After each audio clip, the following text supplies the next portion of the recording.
Hey everybody, thank you for joining us here at All Access Live. A little bit different environment than you're normally used to seeing. Instead of being at my studio, you're here at the garages in lovely Tualatin, Oregon.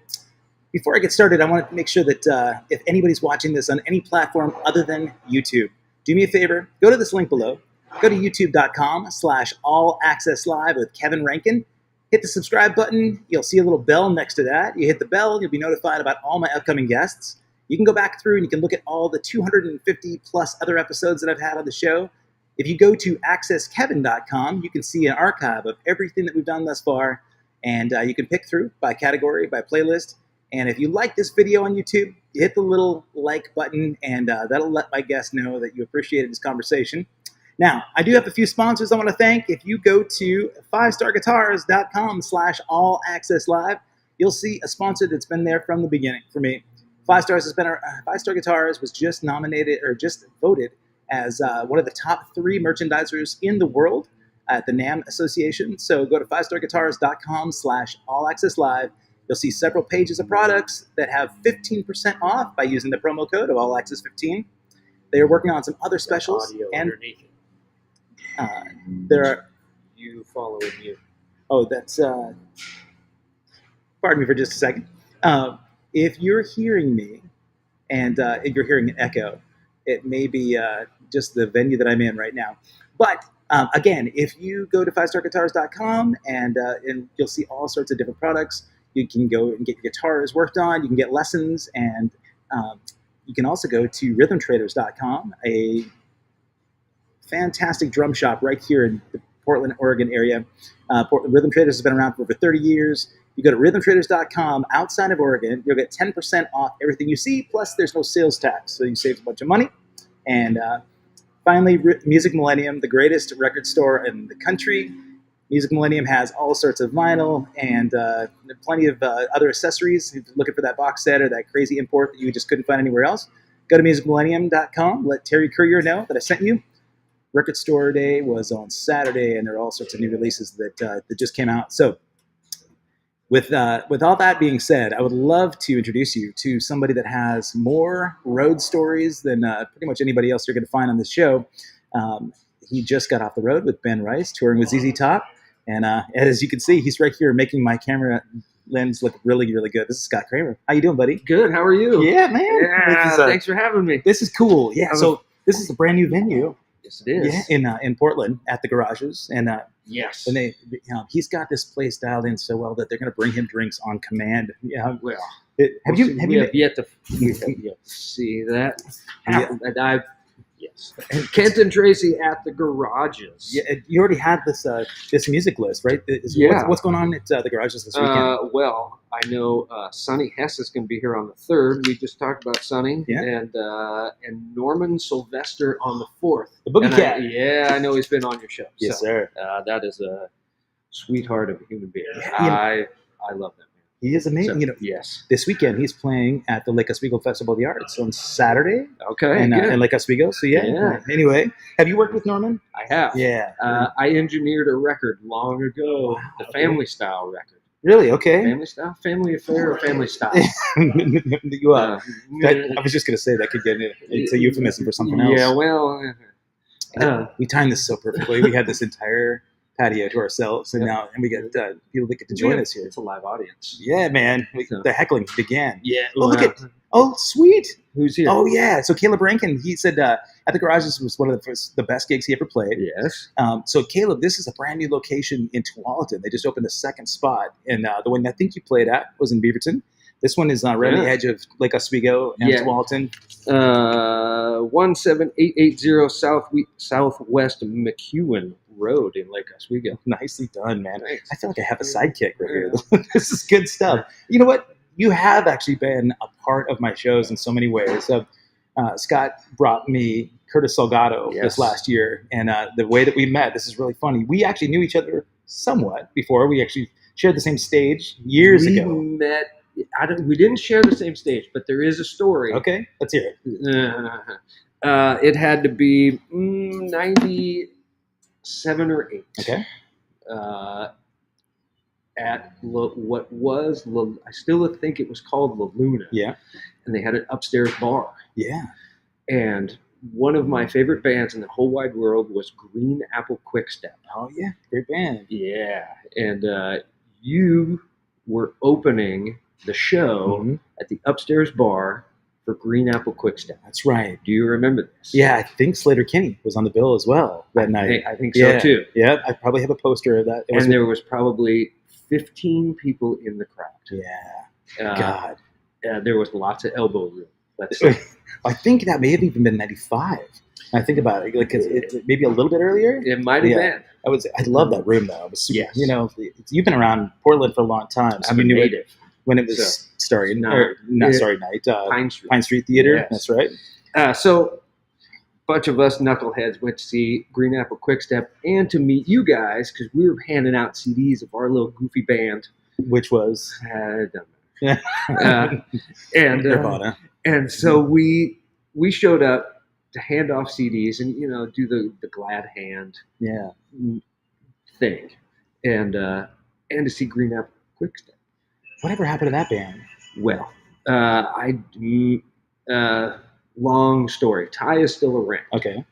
And all of those guys are still around. But I think it ended unceremoniously. Oh, man. But if you watch that show that night, that's a pinnacle moment in my kind of music career. Okay. Because with 15 people in the crowd, these guys put on a show like it didn't matter. That's the deal, man. Doesn't matter how many people are there, but 3 feet in the air the entire time, 110%, just going for it. And I stood there that night and went, holy, this is how it's done. Yeah. And I walked away with kind of a new appreciation for not only playing, but the art of putting on a show. Yeah, entertainment value. 15 people or 1,500 people, it did not matter. These guys came out and they were on fire.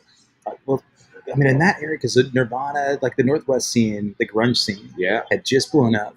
And, you know, there are all these stories about bands like Nirvana and Soundgarden and Alice in Chains playing with that many people. Those earlier shows, and I found a flyer recently of Nirvana opening for A Flock of Seagulls in 1991, I think. Yes. So, I think, you know, everybody had to have that, you know, sort of the origin. But I do remember them being, they were a mix because the pop punk thing was really happening. Like Green Day was happening. They had some of that vibe for sure, you know. But it was a trio. No, it was a 2 guitars, Marianne on bass, drums, and Ty on vocals. So you got to know them pretty well. They were my favorite, and still, like it has. There's I'll put it on, and it's mostly from that night. Because I'm like, they were unbelievable. I love it, man. And it changed. Something in me changed that night. I mean, you said you were influenced by the performance part of it, but so your band, you were handing out CDs. Were you playing a lot of local shows? Yeah. Okay. We played Ash Street. Yeah. Mount Tabor Pub when it was still run by what was his name, Matt, who was a kind of a hippie fella. Yeah, I remember. And played there all the time. Mark's Hawthorne Pub. You remember that place just up the street from there? No. Oh, how about the Egyptian Room on Division? The Egyptian Room. Yeah, of course. Yeah. Oh, yeah. Oh, look at this. Well, yeah, so I see that JD Stubenberg is here. Of course JD's here. And you know what JD said? He said, Cramer, did you shave your head?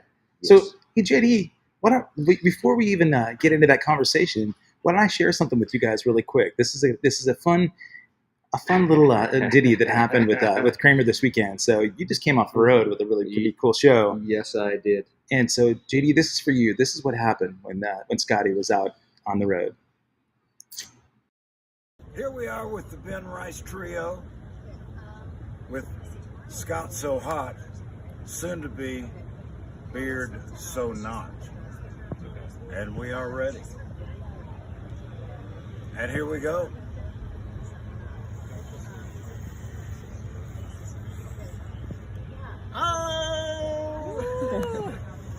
Shot one.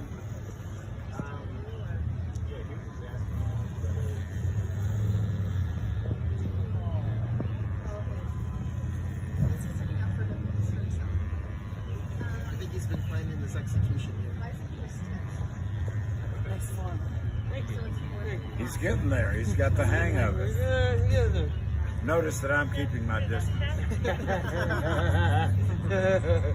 I won't try no funny stuff. I have a woman down here who said she's for the event. I'm just going to send her to the courtyard in a minute. She ran to the bathroom, but she'll be up As you here in a entered second. the Meeting world, right to the so top. shall you be now. We were thinking of maintaining just maybe the tiny pharaoh a bit, but no. Beard so not. Beard so not. Thank you so much. One last whisker right here. Right there? All right. Yeah.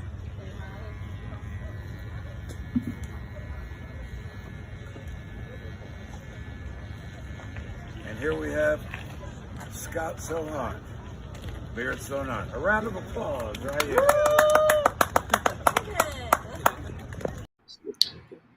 Excellent, man. All right. So for those of you that don't recognize the dude, the first guy with the beard, Billy Gibbons, of course, you're out with ZZ Top. Yes. You got that special ditty just hosted by Billy. Yes. So what was the story there? Well, anybody who knows me knows I have the knack for irony and the comedy that comes with irony. Just the more ironic, the funnier I think it is. So towards the end of the run, I had been considering shaving it off. It was pretty scraggly and gross. You know that pandemic thing where you don't give a shit. It's just split ends and gross. So I had been considering shaving it off before I left. And then Ben Rice calls me and he goes, hey, I got this run with ZZ Top. And it was just kind of serendipity. I don't know if serendipity is the right word. I'm leaving the beard for the ZZ Top. Hell yeah. How appropriate. Yes. So we get out there. And about halfway through, I was like, it would be hilarious. And the most ironic thing to do is shave your beard in the middle of a ZZ Top tour. Yeah. And then somebody in the band suggested, like, wouldn't it be great if Billy had something to do with it? Yeah. I was like, even better. Did you ask him to shave you? I actually offered him the first swipe. Yeah. Oh, yeah. But I offered him the first swipe. Yeah. And he said, no, it would be bad karma. Oh. But I would love to observe. Nice. And he laughed. He thought that was he got it. Yeah. He thought it was a funny idea. And Beard so not. Beard so not, yeah. So we texted him. We're like, hey, you interested? He's like, heck yeah. Yeah.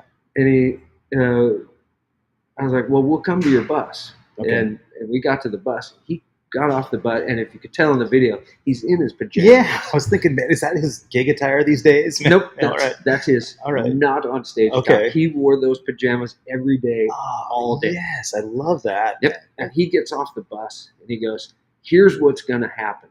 And we all went, okay. Yeah. Yes, sir. And I have video clips, and he's direct. He's like, well, you put the towel. We're going to do it over here. We're going to put the towel down. We're going to do this, this, this, and this. And he goes, hold on. I need to get sunglasses. And he goes back on the bus, gets the sunglasses, comes back out. And he's like, all right. And then he got some security gate lady to take the video. Oh, my God. He got Ben and the trio behind. And he goes, here's what I'm going to do.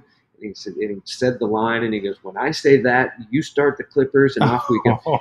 And it was all his idea. He's the captain. Yeah. Man. And who was I to go, well, can I get a photo of this? No, Yeah, right. I just followed him. Oh, man. And so Billy Gibbons emceed my beard shaving. Oh, my God. And we laughed.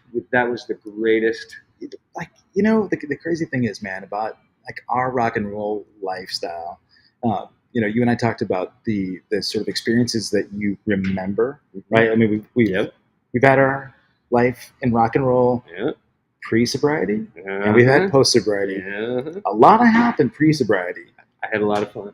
I've been told I had a lot of fun. I was just going to say, you remember a lot of things you had fun. But isn't it crazy that even with the tougher times now, it's great to be able to sort of not only just remember, but, that you can endure that stuff, like the peaks and valleys. Yeah. You can weather the storm. Yes. Because had this happened pre-sobriety, it'd be a real drag. That only thing you'd have is the That- video, that right? video. Yeah, yeah. And Billy's been around it all, so Oh, yeah. I'm sure his experience, like with the sober yeah. Scott Cramer, was a little more Yep. enjoyable. Yep. Yeah, I'd have said dumb shit, and I would have been professional in the capacity that I knew to be professional. Yeah. But in that state of mind, is not. well, I mean, So- let's talk about that. So, you've been in the industry a long time. I mean, we met in the '90s, mid '90s. You've been doing production. You've been in bands. Like, how Yep. long have you been doing production work? I started in a studio setting in the November of 2000. Okay, all right. And since we talked pre and post sobriety, I mean, there's Yep. reasons why we're sober now. Right? It's not for everyone, but Sure. for some of us. Well, Yes. and you think about it, right? So for me, I mentioned this to you before. One of the experiences I had high school, met Dave Weckl when I was 17. Yeah. I was super sober. I was never interested in partying at all. But I met him. I went backstage at a show, and we talked for hours after a show. And he said, "Do you party?" And I thought he was asking me. I'm like, "No, man. I'm straight as it comes." And he's like, "Well, no. I was going to tell you, if you want to do this thing as a career, there's no way you can continue to do this in your 30s and 40s, 50s." Yep. And I remember it stuck with me, and then I remembered it after I started drinking, But, when you're at that age, right, you're in the early formative times and you're in the studio and you think back about the experiences you had. If you're working production and engineering in the studio, Yeah. those people depend on you. Your reputation is so key. So I'm just guess I don't know your story, man. So were there reasons why your reputation may have been damaged? Well, and to also add, there's a lot of money on the line. for sure, And that's people's baby. yeah. And when you're in charge of other people's money, that's not a good look. You can be wild and goofy, and I've been known to be wild and goofy and just do crazy stuff. But On somebody's dime in the studio? no, Not a good just out driving around Yeah. with whatever band. When they know you're being funny, it's one thing. Yeah. When they don't think you're being funny and don't trust you, Yeah. that's a different story. Sure. And it never got to the point where I was sat down. I wasn't out crashing cars. I wasn't out, but I was getting a little loose. Yeah. And it was because I was comfortable, a little bit scared, a little bit of everything. Yeah. So Yeah. insecurities and anxiety? Yeah, Okay. just because I knew, not that I was in over my head. I just had so much on my plate. Yeah. That I was constantly playing catch up.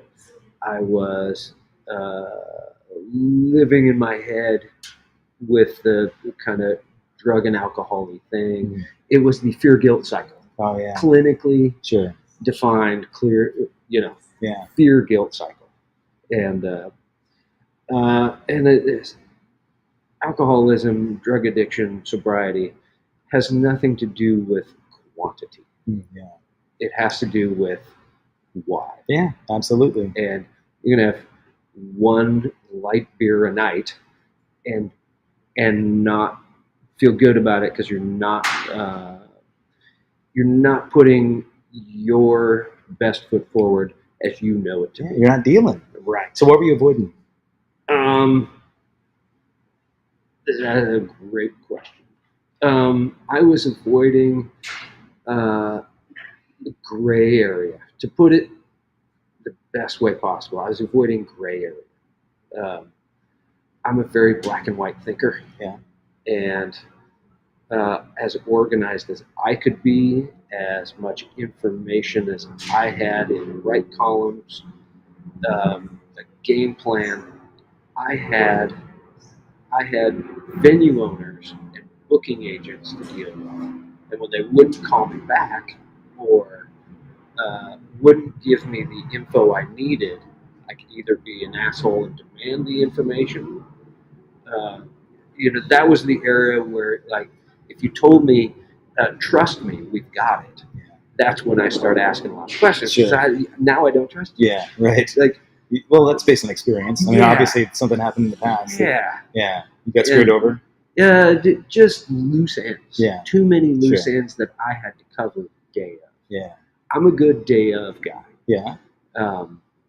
When I'll hit that stage and it's go time. Yeah.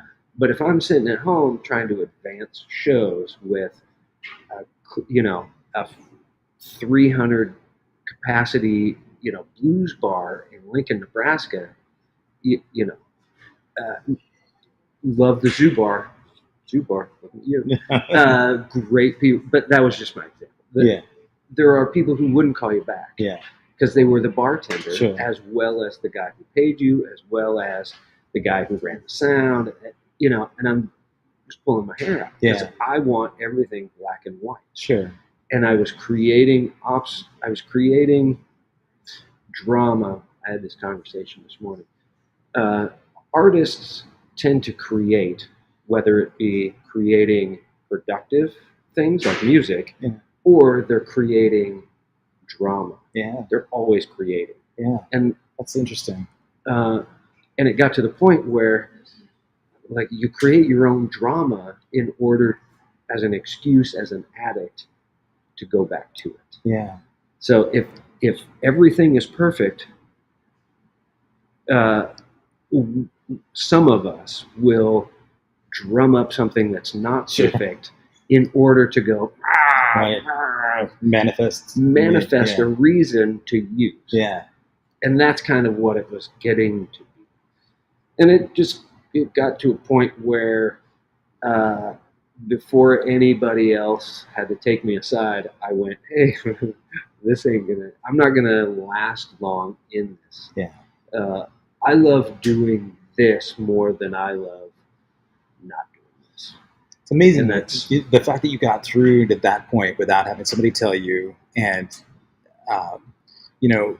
I think most people that I talk to that have had some drug and alcohol, any sort of addictive, past, doesn't necessarily have as much to do with their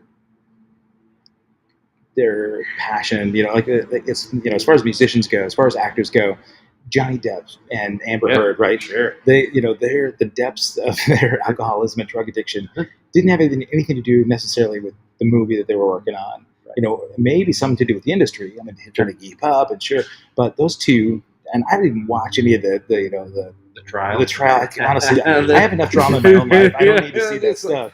But you'd see clips and I'd see people sharing this stuff, and I thought they're like perfect for each other, right? I mean, I got a great friend who's dear friends with Johnny Depp. He says, "Oh, he's a great dude, man. You have no idea what a good guy he is and how much she brought to the table." But when I looked at both of them, I thought they're classics.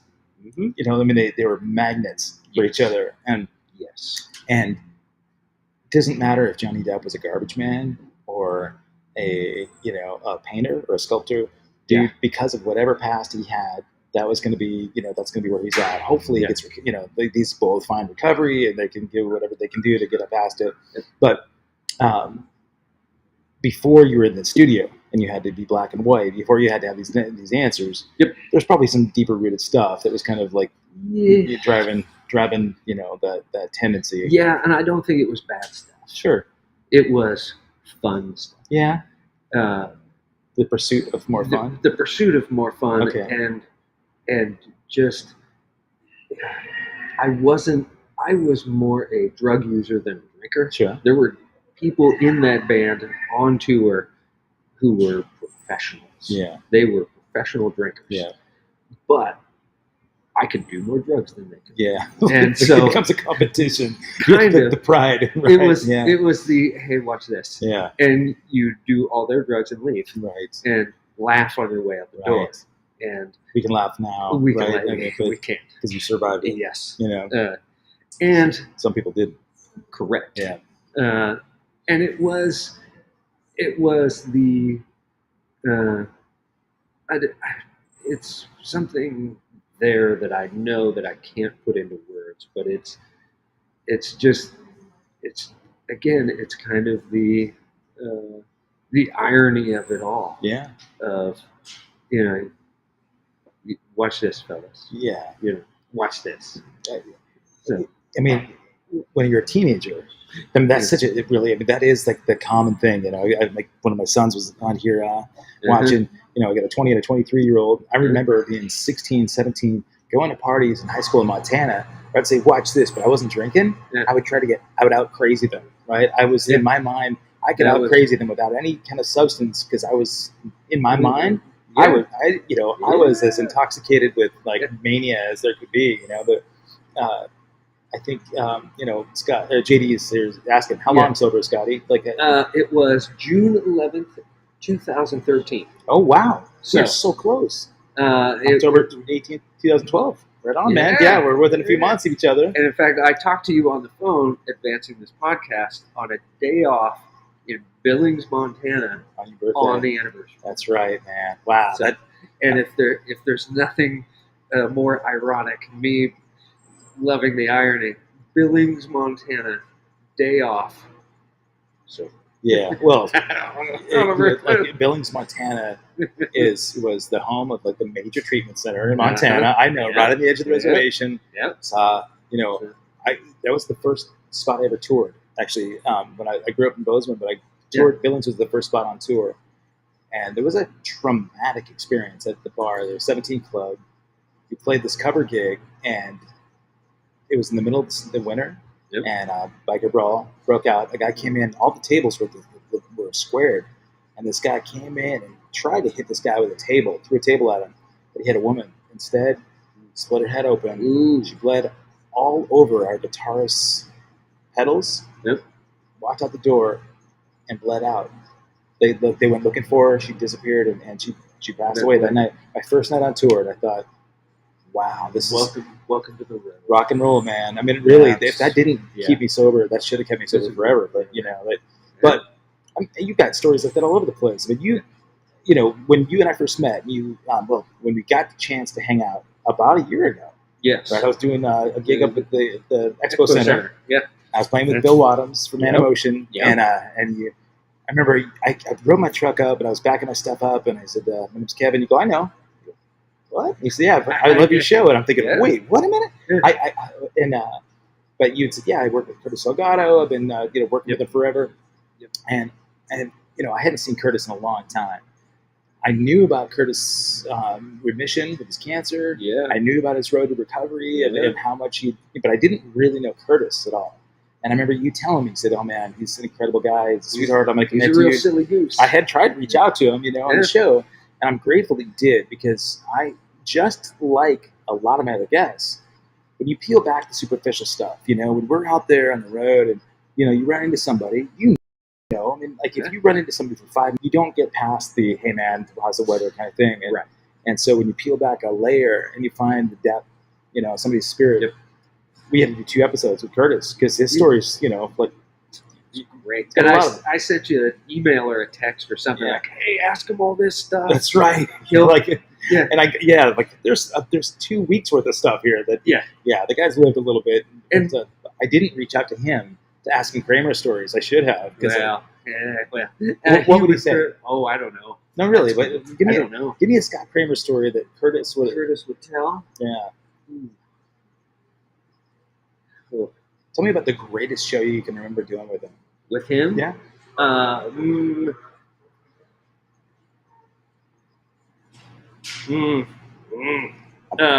gonna put you on the spot all over the place here.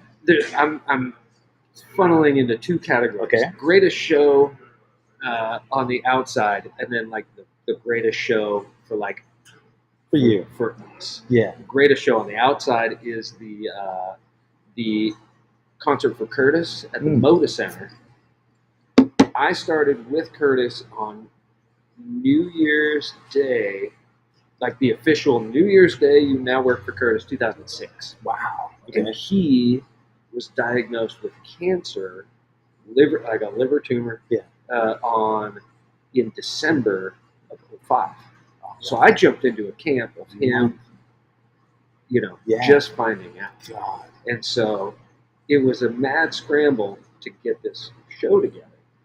And it was Steve Miller. We were backing up Steve Miller, Robert Cray, Everclear, Little Charlie and the Nightcats. I think Taj Mahal was on that one.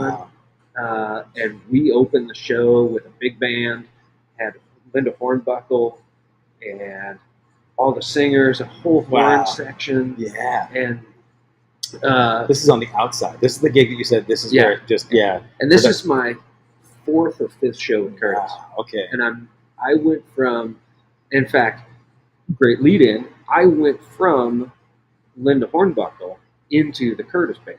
Okay. So it was kind of Linda being on that gig was kind of this blessing Wow. and kind of like That was the conduit, huh? Yeah. Okay. And 4th or 5th show, I went from mixing and running the Linda Hornbuckle gig into, and that was at the Gemini Oh, yeah. out here. Right. I mean, you know, Tiny little places to Yeah. go there to the Moda Center. Yeah. Linda venues. God. If you guys don't know, by the way, Linda Hornbuckle was one of the greatest voices that if you had never heard her, you would think, this is, unfortunately, she passed a few years ago, and it's tragic, man, because she was one of the most incredible singers Yes, she ever was. heard. This beautiful spirit, beautiful voice. And so, And she had Janice Scroggins at her side. oh my God, yeah. And Yep. Man, so do me a favor, go out, hit Music Millennium and find, go to musicmillennium.com, find Linda Hornbuckle material. Yeah. Yes. All right. So anyway, sorry, go ahead. her album Clearly was my first introduction into her Okay. because I was interning at a studio and was one of the engineers on that record. Which record? What studio? It's called Gas House. Okay. Owned by Gary Schroeder. Gary Okay. Schroeder. And I worked at Old Town Pizza. Oh my God. I was a no way. knucklehead kid working at Old Town Pizza. Wow. And Gary would sit at the bar, and I was like, "Hey, can I come work at your studio?" And he's like, "Yeah, come on," Yeah. and gave me a chance. And maybe the 3rd month in, Linda came in, recorded a record, and the other engineer on that record was Grant Jarvis, who was her live engineer. Yeah. And we made good buddies. Nice. And Grant had a DUI, so he couldn't drive to gigs. So Oh. I got a gig driving him Wow. to Linda gigs Okay. and ended up getting the gig from him. Wow. And Really? that was my Okay. intro into Nice. live. Wow. Uh, So it matters, like who you know. It does- yeah. yeah. So, So fast forward, and then like Linda brought you into the Curtis gig. You had done this massive Moda Center gig. yes. And the reception was amazing. I remember there was a massive fundraiser. They got some money Yeah. together for Curtis. And Yep. the attention was put on him. I know Yep. KGW was a big part of that. Yes, they were. Yeah. Like Brenda Braxton back then, I know was really Yeah. the champion for him. Yeah. Man, that was 2006. And later that summer, we had a big tour planned, and we canceled because he got the phone call to go to Omaha because there was a donor. Oh, wow. Okay, so you So- get a liver transplant. Later that year. And some people, it's crazy too. I mean, you think about recovery. You hear about some people, they'll get a liver transplant and they're drinking the next week. They're smoking. After a like lung transplant, and it's like Odaglass. Oh yeah, Odaglass is the company that Curtis's company. Okay. Odaglass is Salgado backwards. Oh, nice. Okay. That is his JD. Yeah, that is his business management company. JD. And so this is great too. JD's weighing in about Linda Hornbuckle. Yeah. You guys, you'll know that I'll have JD Stubenberg on my show, where you'll have more stories about legacy of all these iconic musicians and people that have come through too. So yeah, JD, you're on deck, man. Believe me. he's a pool player, Like a pro pool player, like he's a Like- pool shark. legit Well, pool the player. guy's been around enough pool holes. I'm sure that. I'm glad he hasn't tried to hustle me. But Watch him. well, Play a game. no, I'd love to watch him play somebody. But you mentioned that this was like for the outside. This is what looked really good. Fulfilling. I mean, I'm sure logistically it was a nightmare to try and get that many herding cats, like trying to get that many pro musicians under one roof. And, I had some help, and the guy who I got the Curtis gig from moved forward into the Everclear tour Okay. manager spot. So, in Everclear being on that gig, Carl and I rest in peace, Carl Lasky, kind of was there the whole way through. And even though I was in way over my head, Oh yeah. I had management kind of getting some things together, and I had Carl sitting on my couch all night talking my ear off about how it's going to be all right and this is going to be cool. Yeah. So I was like, okay, Yeah. all right, I trust you. And then he tried to nudge in and mix the show for Curtis. I was like, hell no. Yeah. You. I know. And so, and he Amazing how laughed. egos turn out. You Yeah. know, with the industry Yeah. too. And he laughed. He's like, all right. And off he went. But it was a great time of just I didn't know, and it was just both feet first, Yeah. hair on fire. You know, it's probably great. I mean, you and I both know too. People that have been on the road for a long time, they can get jaded. You can get burned out of the industry. It's probably great that was kind of early in the formation of your, time, because had you been around for another 15, 20 years, man, you might not have really treated it with the same perspective. Yeah. It would have been a different beast. Yeah, for sure.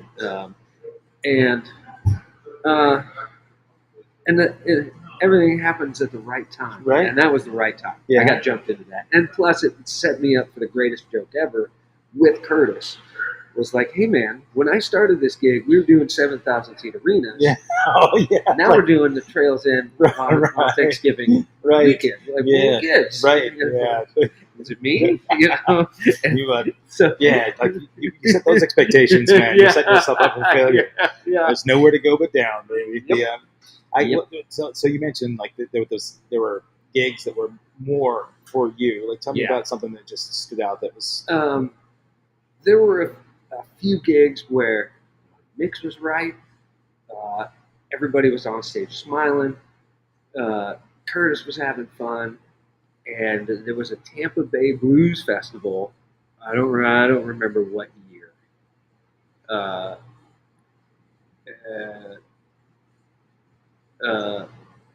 Maybe it's 08, Okay, 09. so just a couple years after. Yep. All right. Russ Kleiner on drums. Wow. I don't know if you know Russ. I don't know personally. I know the name. Yeah. Ooh, that's a bad little scamper. Well, Curtis doesn't play with cat. Like weak players. Russ Kleiner on drums. Tracy Arrington playing bass. Josh Falero.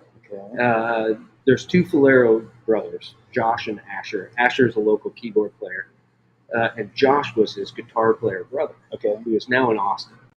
Wow. And wonderful. Dave Fleshner on keys. Oh, nice. And Curtis singing. Yeah. And mix was right. Yeah. Crowd was right.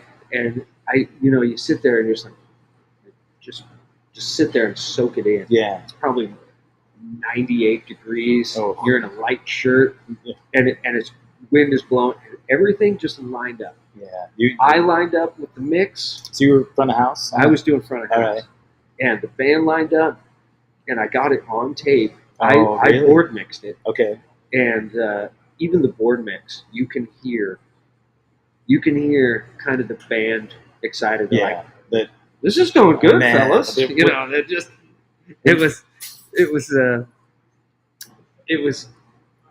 It was the right moment where everything came together. Yeah. And there was a few of those. It's interesting because when you're in that position where you're front of house, I mean, what was your role out there for a lot of those gigs? Were you just? It's not like you just show up and you mix the show. I'm Right. guessing you had other I wore jobs. all hats. Yeah.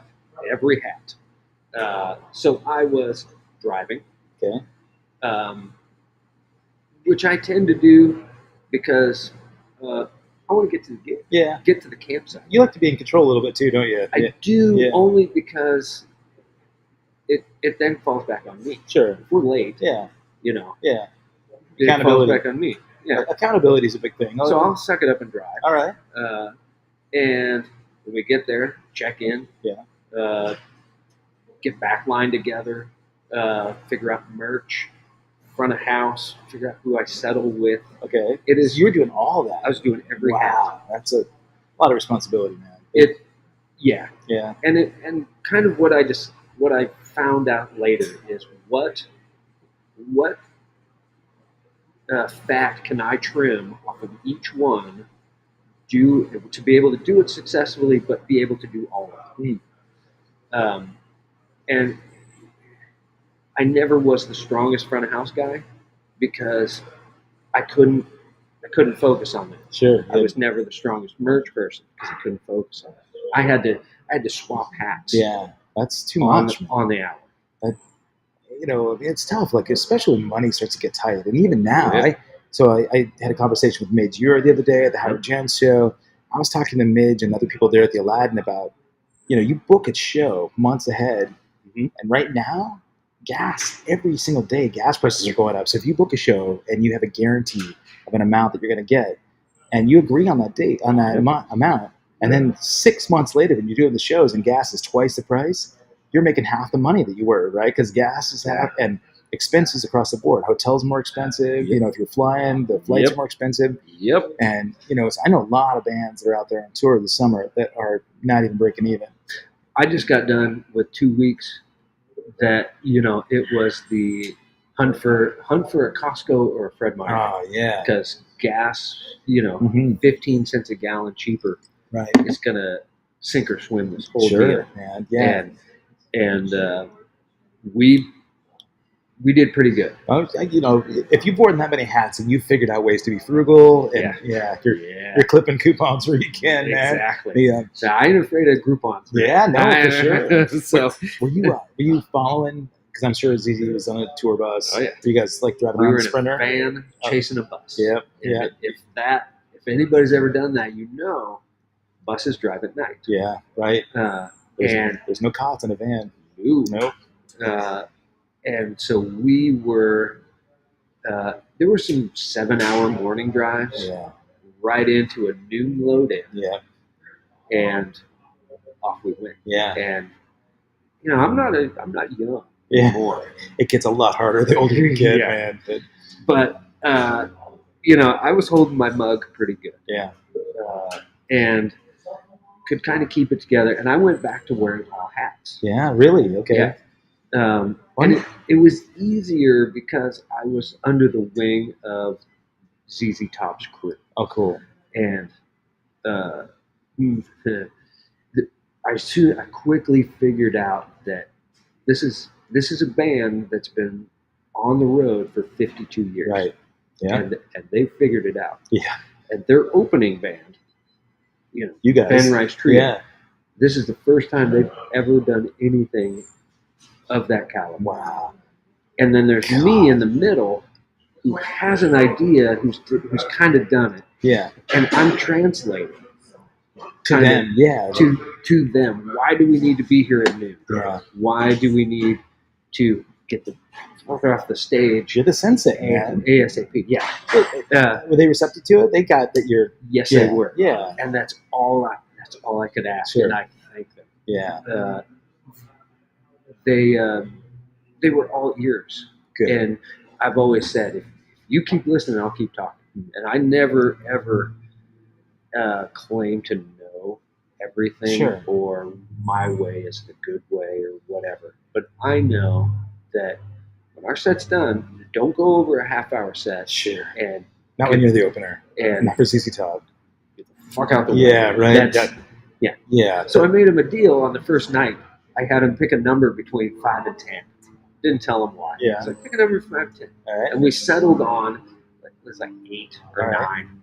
And I go, all right, if you can get all your gear off the stage and hand the stage over to ZZ Top in less than 8 minutes, I'll buy you all ice cream. Nice. And they got excited because it was just some silly game. Yeah. Yeah. And sure enough, first night, mics and stands and cables were ours too. So we had mics Wow. and cables and stands to get off, say 4.5 minutes. Oh yeah, that's a quick turn, man. I owed 3 pints of Haagen-Dazs ice cream. Yeah, that's worth the it, next man. day. Like that's But yeah, the amount of headache, like when we it's interesting when I would love watching that stuff. I was just Yeah. watching sound checks. sound checks drive me nuts, man. I can't stand that stuff. To sit around and wait as a drummer, you know, and it was somebody else listening to the drums. But I was watching Howard Jones sound check the other day. Bass player was out with COVID. Drummer didn't make the tour because they didn't have the budget for it, you know. And we deal with Flock. We're doing this a lot where our singer will go out with a laptop or an iPad playing rhythm tracks for headline shows because the budget's not there right now. But I watched the way, I mean, Howard was incredible professional. You know, his sound check was enough to be able to dial in sound because they had to do a quick, like they decided the day before, we're doing this without a bass player, without drums. We're going to add tracks to make sure that the rhythm section's all there. Yes. Dude's voice is incredible. They supplemented it with a little bit of backing track, but he's singing all the lead stuff. It's just choruses, you know, and when you can appreciate professionalism at that point. You know, their lighting guys, sound guys were so good, and this is oh boy, we're talking more hats here. But I think when you're out there, you're looking at guys like ZZ Top, 52 years of touring.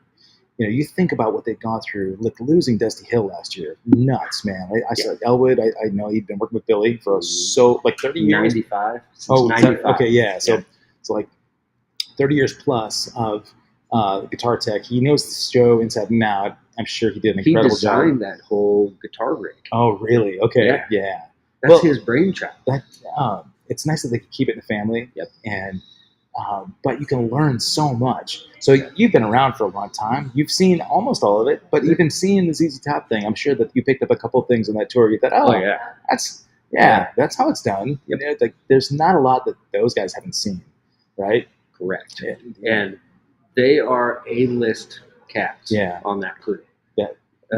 Like everybody on the crew too. Everybody. Lighting, front of house guy just got off the Trans-Siberian Orchestra. A lot of work there. Yeah. And Michi was a monster. That's what just mixed circles around anybody. And I mixed a few of the Ben Rice shows. Yeah. And when we played in Bend, the audio company was Horn Audio. Okay. And so I know Chris, who was out there doing the thing, and he told Michi, ZZ Tops, he goes, you know, Cramer's a front of house guy, right? And so every gig after that, Michi's like, you can mix today? Oh, nice. You can mix today? Yeah. And finally in Billings, I went, all right, I'll mix today. And I get it's a hockey arena. Yeah. It's the Metro. Yeah. Yeah. And I get out there and I was like, oh, what have I done? And he's sitting beside me at his console. Oh, man. Watching you do that. Watching me. Yeah. And, you know, we have a half-hour set. Yeah. Pretty small lineup, too, right? I mean, there's trio. Yeah. And I knocked it down to 10 channels. Oh, wow. And nice. it's like, just bare bones. Yeah. And in some places, I didn't even use, this might be sacrilege to say to a drummer, I didn't use rack or floor. Oh, yeah. Snare. Kick, snare, overhead. Yeah, that's all you need. For most gigs, It's a blues gig. Yeah, absolutely. And so sometimes I had it down to 8 channels. Yeah. And at least you had mics on the drums, man, at all. Yeah, it's to fool the drill. Yeah. Oh, God. Did you play Great Falls? No. Okay. That was my first concert ever. ZZ Top and Night Ranger. At Great Falls, Montana, 1983. The Eliminated Tour. Yeah. Sweet. Yeah. That was the heyday. Yeah. All that stage stuff. You know, the interesting thing about that show, the guys at Night Ranger became really good friends. Mm-hmm. But I seem to remember backing tracks. They insist they never, ever, ever use tracks. Night Ranger? But I know that Jack Blades ran up to kick a beach ball off the stage, and some vocals kept going. Mm-hmm. So maybe Kelly was singing in the background. You know, that could have been because they insist that never happened. But you know, my memories. It's 40 years later, you know. But anyway, but ZZ Top changed my life, man. They were my first favorite band. Yeah, and you know, like I always felt like it was a family. You know, my favorite thing is watching camaraderie in a band. Yeah. And, you know, bands that are out there that don't get the benefit of touring, or the front of house guy, or somebody that really takes care of them the way you did with Ben just now, or Curtis, the way you wore all these hats. That connection you make in a family on the road, it's a community, right? I mean, there's a beautiful thing that when you come back off the road, you're back home, you yearn for that. If you don't have family closeness, you know, then you're just like waiting for the next opportunity to get out and do it again. JD's been sitting here and chiming in with a couple of these comments. Sure. He sort of represented Jimmy Max. To me, I think about the community that venue has had, and Yes. So, how do you and JD know each other? From Jimmy Max. Yeah, just Curtis. Linda Hornbuckle. Oh, Linda, of course. Linda days at the old Jimmy Max. Oh yeah, which 10th and Hoyt or something like that. It was kitty corner. Yeah, around the corner. Yep. Great club, man. And I would at the tail end of that, I would go in and mix Linda Hornbuckle. Okay, right on. And then when it moved, I'd go in, and there was no sound check. It was throw microphones up and just wait. Well, the room was designed around music. I mean, the second place. The first place was kind of like a restaurant turned into a club. Yes. It was like the coolest vibe, though, because your musicians were right there in the arms of the patrons. There was a magic in that community. Yes. And you felt special, whether you're a fan of the bands coming in or you're a band performing. Yeah. It was clean. Yeah. It could be dark when they wanted it to be dark and put that mood in, or it could be brighter. Yeah. They had complete control over. They had a sound booth upstairs. Yeah, that's right. So if you really wanted to augment audio, which we did all the time. Yeah. And shout out to all those guys who I called. Mike Johnson at Mountain Air Studios would come in and haul crap up the stairs. And I was never a digital guy, so he's hauling. Oh, really? He's hauling analog gear up the stairs. Even now? Even now. Really? I'm an analog. Oh man. Yeah. You're not that old. No, but I'll wing it through some digital. Yeah. With a lot of questions, but it's just my curmudgeonry that sticks me to. You actually are like the nicest front of house guy I know, because I was laughing with Paul O'Brien the other day down at the Aladdin. Oh yeah, POB. Oh my god, I love him too. And I've told him, I said, like, you are my favorite grumpy curmudgeon. Mm-hmm. He prides himself on being an angsty, and ever since those Montana days, those early Montana days, sound guys predominantly they pride themselves on being assholes. Why? Yeah. Why is that? Because they have to just deal with musicians and their crap, or they just did they feel like it makes them better? It's the difference between a sound guy and a toilet seat joke. Do you know that? No. Joke? What's the difference between a monitor engineer and a toilet seat? What's that? The toilet seat has to deal with one asshole at a time. Yeah, it's that thing. All right. And it also lends to. That's why I never stayed in the clubs. Yeah. Because I didn't want to go back to the same place. Sure. If I'm in a different place every night. Yeah. I'm good. Yeah. If I have to go back to the same just dark mundane. Yeah. And so I was always on the road with the band. Okay. Yeah. And that helped. I'm sure. Yeah. So how do guys like JD keep their personality? I mean, he's always had amazing attitude and he always had a hug ready for me. And it blows my mind how JD could have full, in-depth conversation while paying attention to you, and serve 5 servers worth of drinks. Right. Yeah. All at the same time. That's a gift, man. He's tending the entire front room of Jimmy Max and sincerely asking you how your day. Yeah, that's like God. We have to stop kissing his ass though, because then go to his head. What's a dream gig? Like, if you could pick any artist. Any gig? Yeah. What's a dream? Just a one-off, not a tour. Just like if you can go in and mix Wembley or mix Jimmy Max, but who's the dream artist?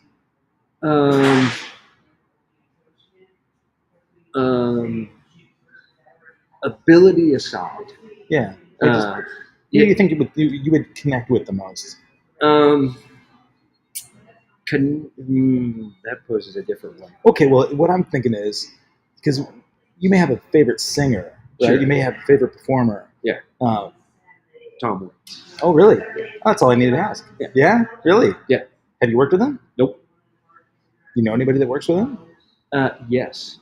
Yeah. There was an engineer who worked on some Johnny Boyd records, Oz Fritz, who I got to meet. Yeah. And Oz did the Mule Variations. He engineered the Mule Variations record and was also a live front of house guy for a while.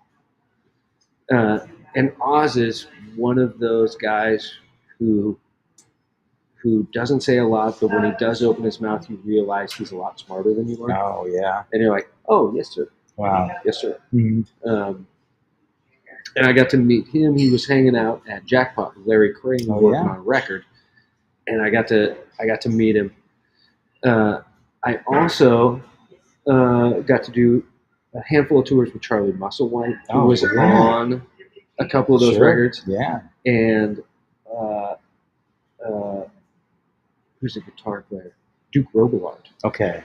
Who from Room Full of Blues. And Yeah. he was playing a couple of live shows. And so every time I get to be in a band with somebody, I'd give it 3 days.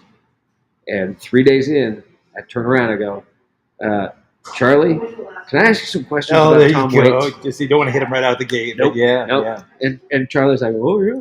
Yeah. And you know, I was like, I just had my questions lined up. Yeah. Like, did he just turn you loose, or did he have ideas already, or who picked the tone, or just all this stuff? Interesting. Yeah.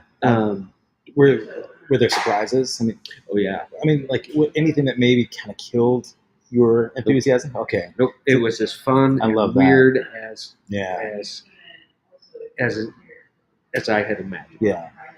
And Charlie and Tom used to be old drinking buddies. Okay. And so, you know, lots of stories. Oh man, Tom used to own. I don't know if he still does. He owns a schoolhouse that he turned into a studio. Really? In Geyserville, California. Oh, and in the shed, he has a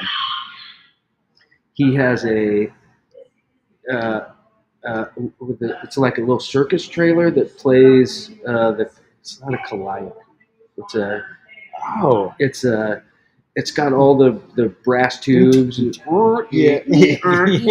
very Tom Waits. What you can imagine Tom Waits owning a circus cart. There's a name that's escaping. Yeah, JD probably knows. Not a calliope. But anyway. And he, like, those two would get drunk, and in the middle of the night, you know, pull this thing out, fire it up, and just laugh. Drunk idiots playing this thing louder and shit. And just stuff like that. Those, I mean, because you can picture that even if you weren't in your drinking days anymore, that those are the memories that are worth taking out. You know, have you had some long-term relationships? Yeah. Okay. And then just thinking about the amount of time you spend on the road in your life, and for me, one of the things I find really interesting is to talk to some folks that have figured out how to manage it. You know, it's really hard, man. Yeah, you haven't managed it. It's cost them some relationships. Yeah. Yeah. And you can't blame the road.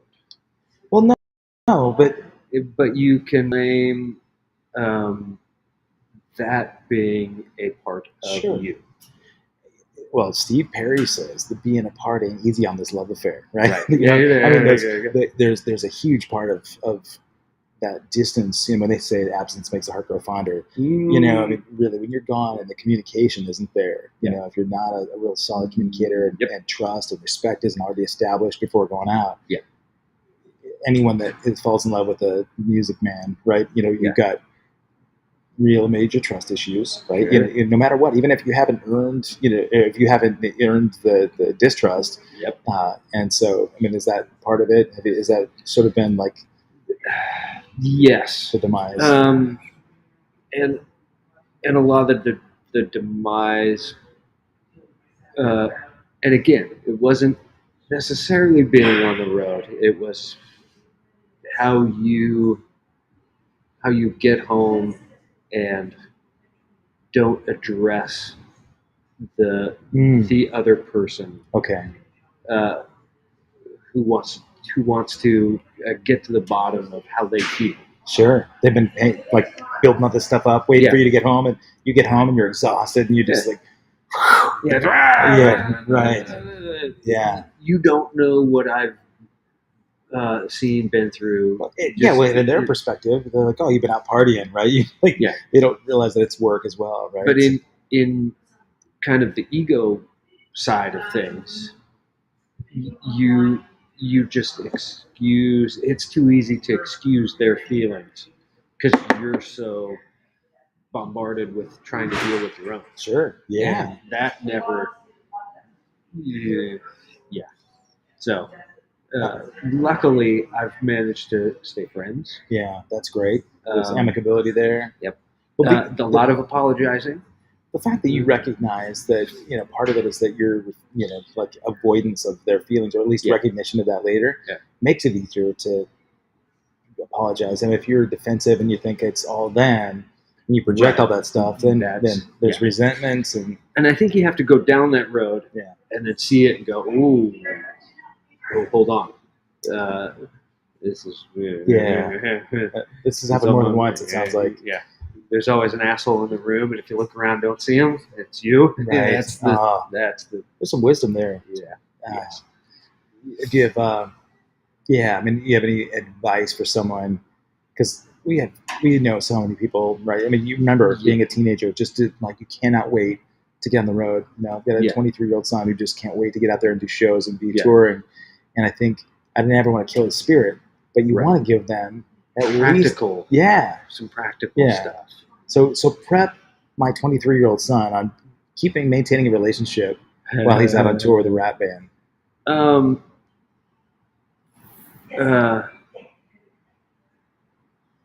Don't be afraid to. How do I put this?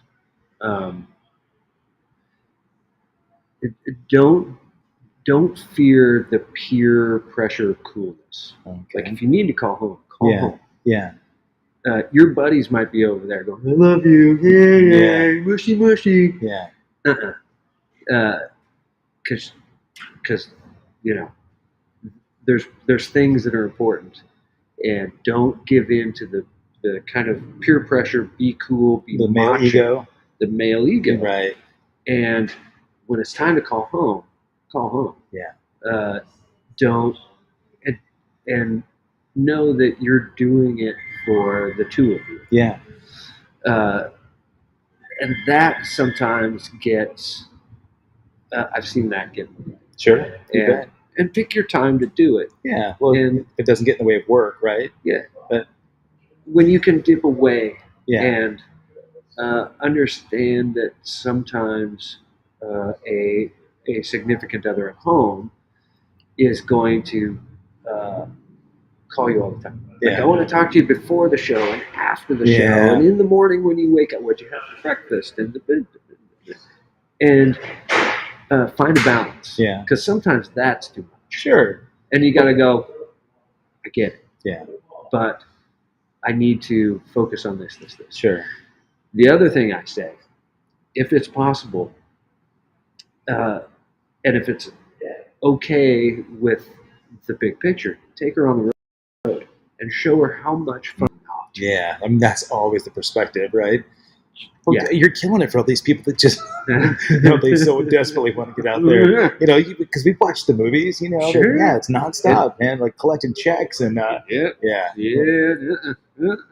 there is a magic on the road for sure. Sure. But the magic is not what you think. Like, between a friend of mine, Keith Parkhurst, he says between the downbeat and the bow, that for him, that's the magic, right?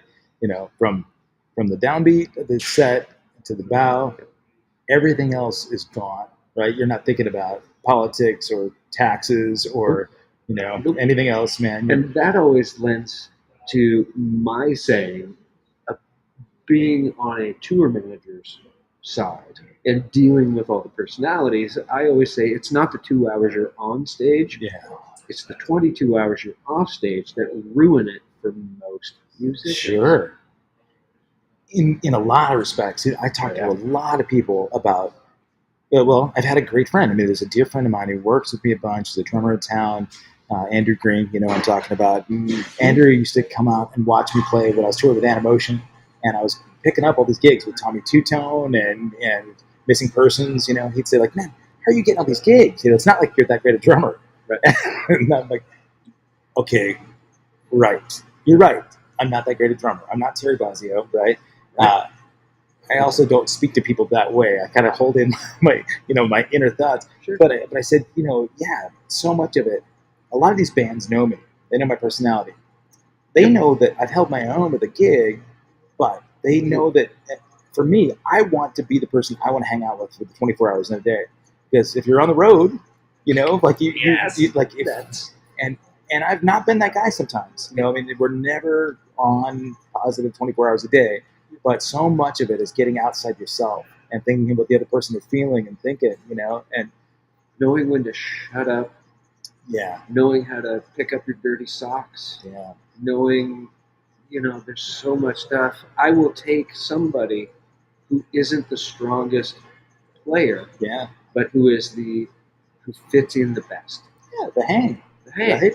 I mean, there's nothing better when you got 4 personalities that are just. There's nothing but, because if you're a great guitar player, but you're an asshole, Right. you're just an asshole who can play great guitar. Right. But Right. if we can drive around, have all our inside jokes, do what we do, Yeah. and then for the 2 hours you are giving it your 110% on stage, Yeah. and you're not the greatest shuffle player. Right. You're not the greatest this. You're not. Yeah.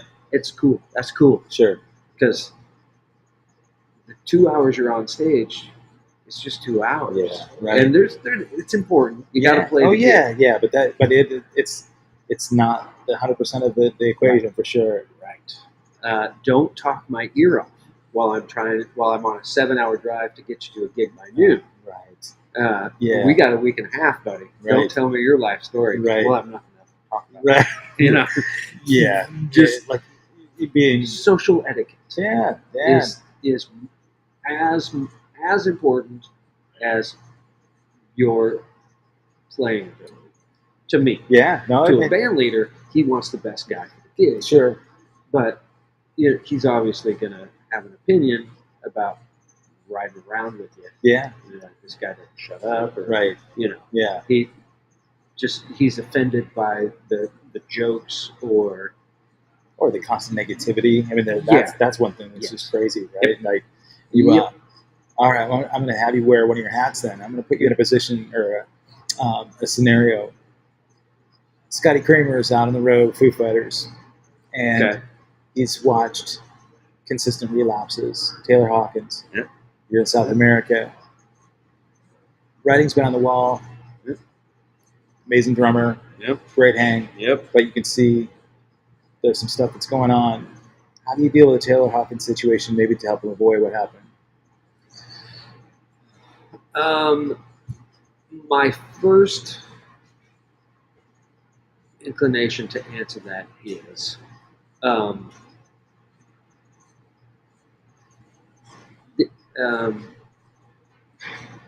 understanding where my place is. Okay.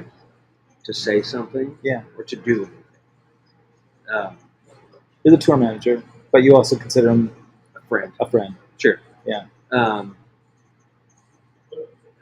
It gets to a point where if you say what you want to say, heartfelt friend, should have come a long time before this scenario. Who's going to be the one who will have the most effect in making that change is the band members. Yeah. Management taking him off the road. Interventions. Yeah. A sit down with somebody a lot closer than I would be. Yeah. As that, hey, what do we need? What can we do? Like Dave. Yeah. Yeah. And Taylor said, Yeah. I don't want to do the road anymore. Yeah. This is killing me. Yeah. And he was right. Yeah. A warning not heeded. Yeah. Right there. Now, is it the machine that had the momentum where it couldn't slow down? You can't turn a battleship on a dime. Right. So, do you go out and fulfill all these and go, yeah, we're slowing down. We hear you. We're going to slow it down. So half of me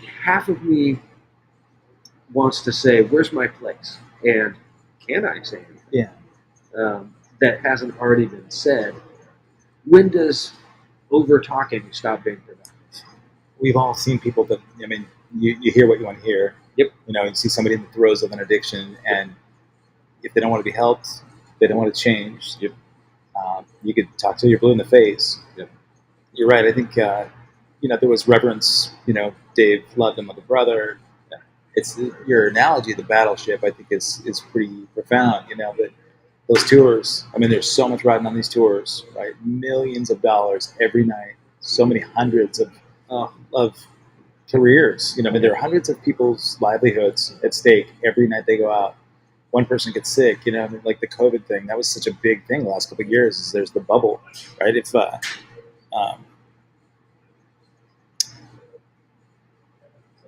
there's a bubble, and when people are unable to come backstage, you know, like all these fans are upset that they can't go and do meet and greets. You know, they can't Right. get out there and you know, hang out backstage or come and get autographs or pictures.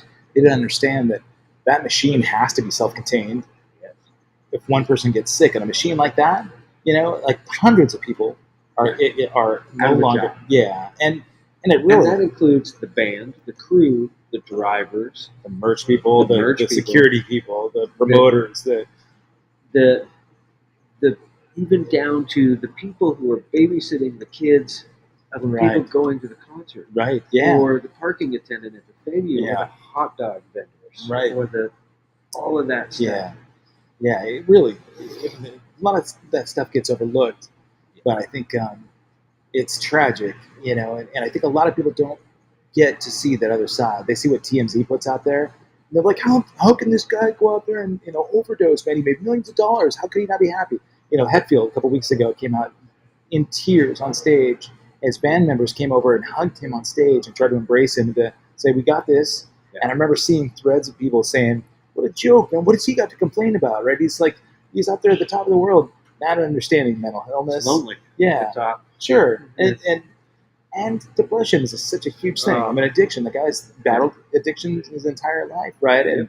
And along with addiction and depression comes, you know, manic depression and you know, bipolar And all compounded by responsibility right. for doing what he needs to do to feed his band, Yeah. his crew, the security, down to the hot dog vendors Yeah. and the babysitter. Right. Like, Yeah. if he's not right, it's Yeah. down. It goes all downhill from there. For sure, man. So I get it, and for the people who say, you know, what's he got to complain about? No, he's got a lot to complain. He's got. You try it. It's ignorance. It's that's that what- comment is coming from somebody who's never been. None of us have been in that position. Right. Yeah. So, you know, It's ignorance. I mean, Yeah. really, and that's not to say that these people, you know, that they are clueless. They just haven't been there, you know. And so, rather than get, you know, because there's so much divisive arguing about, you know, one person, but I mean, you've seen it all. You know, I know, like, Curtis had so many stories about, you know, being on and off and battling, you know, the addictions, and very open about it. I love the vulnerability, man. I mean, it's so important to be able to talk about it because the guys are just afraid to admit any kind. They think it's a weakness to Yeah. admit that they had a challenge with it, right? Yeah. And I think it's a lot stronger, you know, to say, hey, man, you know, I had to ask for help. You know, guys are afraid to ask for help and directions, right? Right. I mean, but it's a stereotype, They call it the 1,000-pound phone. right? Yeah, Where- exactly. You can call somebody, Yeah, but to pick up that phone, it's like it weighs 1,000 pounds. right.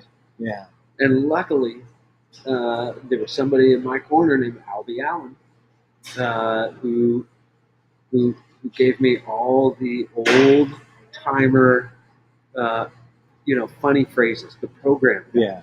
Yeah, The cliches. that, oh man, we're not here for the coffee. yeah, You know, the 1,000-pound phone. yeah. It, But Albie's you He's can my call him. Yeah, you can never go back to a cucumber after being pickled. yeah.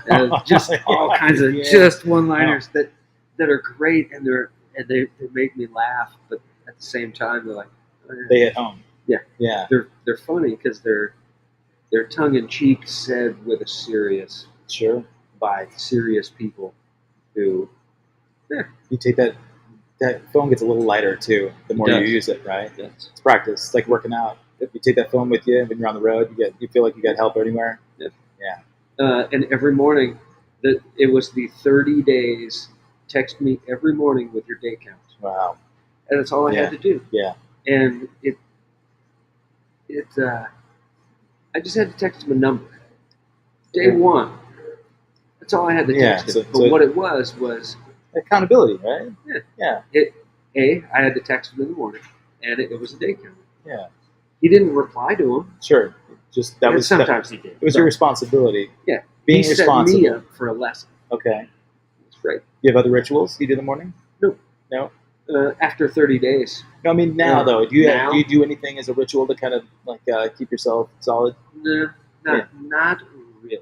Okay. I am around it a lot, as we are. Sure. I've got heavy drinkers on stage on my regular gig. Sure. And drunks in the front lounge. Yeah. Every night. Sure. And sometimes I'll pour them drinks. Yeah. So sure. Well, it's because it's not your deal, right? Correct. Yeah. I know I'm comfortable in and I'm kind of, I want to use the term blessed, but I'm fortunate enough to be to have parted it out in my head in such a way where, like, I'm cool. I don't need this. Yeah. I know secure enough. It's some of the people I see struggle. Yeah. Where it's the tempting thing, and it's because they haven't had that hard line in the sand in their brain. Sure. To say, so I'm comfortable around it, and I think that is the biggest fortune. Yeah. You mentioned fortunate. I've said it on the show a lot. I mean, I talk luck versus fortune. I think, luck would indicate that you didn't have anything to do with it. You didn't deserve it. Being fortunate, I mean, things like that, like the losing the compulsion, to feel like you need to escape. Yeah. Being able to face your fears and work through those things is it's massively important. I think one thing that I really appreciated when you reached out to me, the gig that we did at the Expo Center was that secret society sort of thing. Like all of a sudden we knew we'd been through a lot of the similar trenches together. Sure. I mean, once you know somebody else has been in the foxhole, it's a little easier to go to battle with that person. We had a show that was it was fun and quirky and bizarre. You could throw knowing looks at each other, Sure. But I think there's the blessing in that is getting to know other people that are out there doing this on a daily basis. I'm going back on tour next month. A lot of these bands from the 80s, man, there are several people that I go to battle with, whether they're in my band or not. I mean, just like all these other bands have members. We did the 80s cruise a couple times. Every one of it's partying the whole time on the boat. Yes. But there's a Friends of Bill every meeting every day, 4 Yep. o'clock. Yeah, Yep. man. Yep. And we all show up, and I don't think I told you the story. This is a funny one, man. On the 80s cruise, every band seemed to have a rep. They've been working on some kind of recovery program. And we're all sharing stories, that each day it got a little bigger. People would find out about the meetings. And like one of the midpoint days, this woman pushes her husband in a wheelchair. The woman sitting next to me, and they're talking. Everybody goes around in a circle, sharing their experience, strength, and hope. And I get to them. I said, "Did you guys have anything you want to share?" And this guy's like, we just hit it. It's like we come on this cruise, and people on the bikinis, and they're playing Twister and drinking like crazy. You guys telling these stories, and he said, "I'm just here to check my email in the library." He didn't know this was a meeting, and I said, "Well, all right, so this is what we're doing, And afterwards, I was talking to him, and they said, "Yeah, we travel from Austria, and they have rather than go to retirement home, they travel on cruise ships every week because it's cheaper, and they have medical care and food. But their agent booked them because they thought it was an 80s cruise. They're in their 80s." Oh my gosh, these poor people just got to witness about a dozen rock stars talking about their experience and the debauchery. 80s debauchery. Yes, and really, the people are reliving that stuff, and thankfully we don't have to anymore. I've met some really cool people on cruise ship Friend of Bill W meetings. Yeah, and I went. Here's my I am not a regular meeting. Sure. The meetings I've been to have been with somebody who I'm taking to a meeting. Yeah. And there were, on that particular cruise we were doing, there were a few, and I know Brian Foxworth has been on this program talking about it, so I'll say his name. Yeah. He was in that group. And a couple of us went down to the Friends of Bill W. meeting, and we're sitting next to Chris Layton. Right. From Double Trouble. Yeah. We're sitting next to you. Right. Just like guys that are very public about their yes. Like you. I mean, I understand. Like, I would never recommend or judge or anything. I mean, people's road to recovery, no matter what you do, you just do what you do to survive, and, you know, and be accountable for your stuff, man. And I loved protecting the anonymity of people and following traditions and that kind of thing. But it's always interesting to me. Some people that are ritualistic because they developed a pattern. It doesn't even matter whether they get up and they work out. You know, you get up, you have your coffee, you go to the gym, and it's like a regular thing for you. But you know, as you know, you've watched the show enough. One thing I love to do is find out from people, because people think they know Scotty Cramer, but the guilty pleasures. I always want to know, man. Like, you have something that might surprise somebody. Oh, the Scotty Cramer that's rough around the edges. Yeah. It is widely known that I'm a Golden Girls fanatic. Oh, wow. Yes. All right, so who's your favorite Golden Girl? Blanche, of course. Really? Oh, yeah. Okay. Golden Girls fanatic. Yeah. And a Burt Reynolds. I'm a Burt nerd. Really? All right. What's your favorite Burt Reynolds movie? It is down to two. All right. Cannonball or Smokey and the Bandit. Oh, yeah. I mean, and classics. it goes back and forth. What about Burt Reynolds and like Boogie Nights, man? It's good. Yeah. It isn't the pinnacle. All right. And there are, I have it down to 3 categories, and it all is based on facial hair, because you have, because you have clean shaven Burt, right? Yeah. But you have to have the mustache, But that's an era. Yeah. There's 3 eras. Right. There's clean shaven, which was his early cowboy, like Bonanza, and you know, that kind of up through Deliverance. Okay. And Gator, things like, and then the mustache era came in, and that was all his like machismo, Smokey, and some of that stuff, and then the beard era, which was late 80s, early 90s, like detective. He did a whole run of detective, Sharky's Machine. Yeah, that's right. Oh yeah. So my goodness, man, that's all right. Well, that's rough around the edges too. I mean, he's the ultimate in machismo, right? Yeah. Yes. Well, how's Tom Selleck stack up against Burt Reynolds? He's good. The front person in my regular touring band is a Magnum PI nerd. Oh, as much as I am a Burt nerd. Right. And so there's a little bit of you know, my dad could beat up your dad. Well, Rockford's bad. All right. Yeah. All right. Those are good guilty pleasures, though. I like that. Oh, yeah.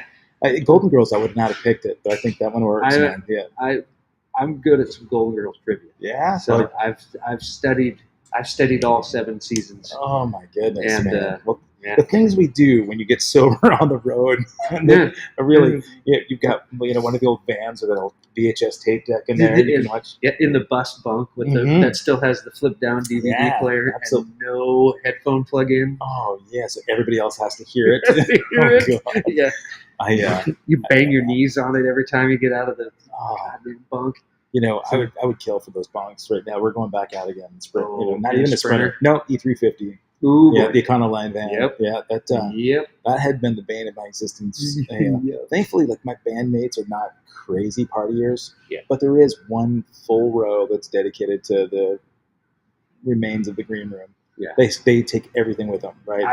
I do that. Yeah, but it's usually booze, right? So there's still and I'm like, it's easier when you're on a bus. Yeah, right. There's room.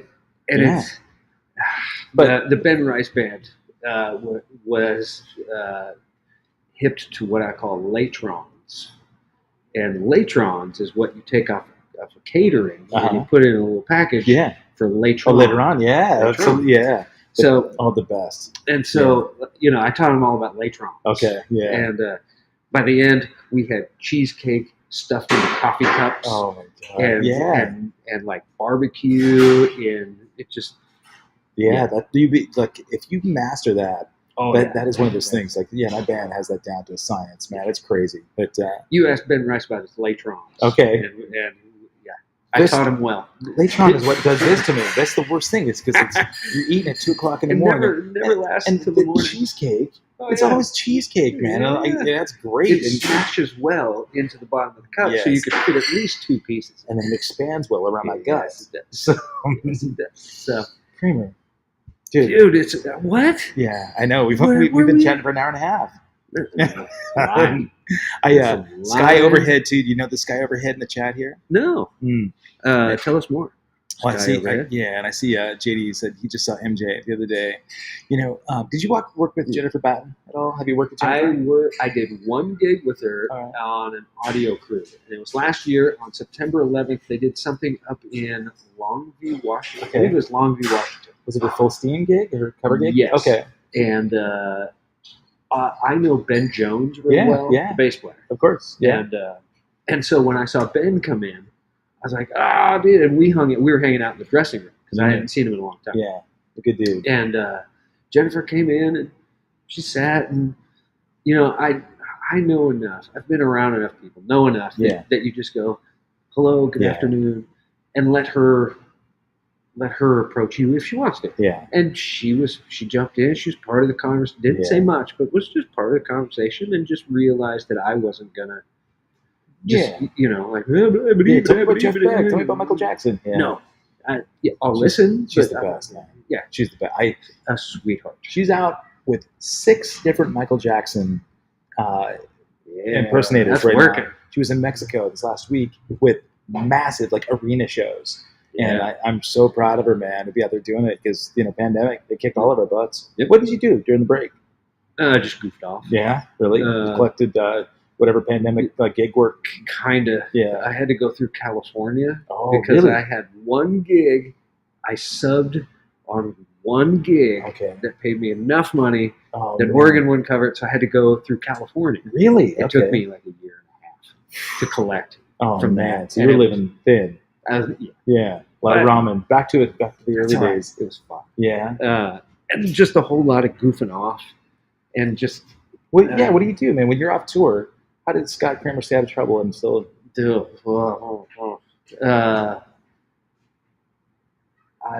I sit at... I shouldn't say... I have a cafe that I love, which is across the street from my house. All right. And they let me sit at the bar and drink my body weight in coffee every morning. Yeah. Well, that's your ritual. Yeah. Yeah. So that's So that get up and wander over. They close at 1, and so at night. No. Oh, in the afternoon. In the afternoon. Gotcha. So it forces you to do something else besides coffee. And they give me a to-go cup, and they're like, you got to leave now. I'm like, okay. Yeah. And I go. How'd you take your coffee? Black. Straight up. Just I'm down to old man drugs. Oh yeah. Which is black coffee and cigarettes. Yeah. Oh so, man. Yeah. You know how to. Well, I run a hard stop. You've been there, man. Sure. So what's next for you then? What's your next? I have a Lucero tour kind of in the works, which is my regular gig. Yeah. They've been around a while. Yeah. And that's kind of coming together for later in the summer. Okay. Till then, it's just more goofing off. Yeah. So coffee at the cafe till coffee at the cafe, and there's a couple of us kind of in this scene that we both know that are into something called sporting clays. Oh. Trap shooting sporting clays. Okay. So every Thursday. Oh, really? Okay. And you go, try and win free lunch. Oh, really? You can do that if you hit enough birds? Well, if you beat the other guy. Oh, yeah. You buy your lunch at Dairy Queen on the way home. Nice. So there again, there's the ice cream incentive. Look at that. Exactly. See, I could never hang with you, man, because look, I'm already trying to get rid of this stuff. I would just always lose. It's all the coffee. Keeps the metabolism going. Oh, God. It's about yogurt. Oh, my coffee. God. Sharky's Machine and Stick. Those are JD's. Oh, yes. Good reach there, JD. Yes, that is. Man.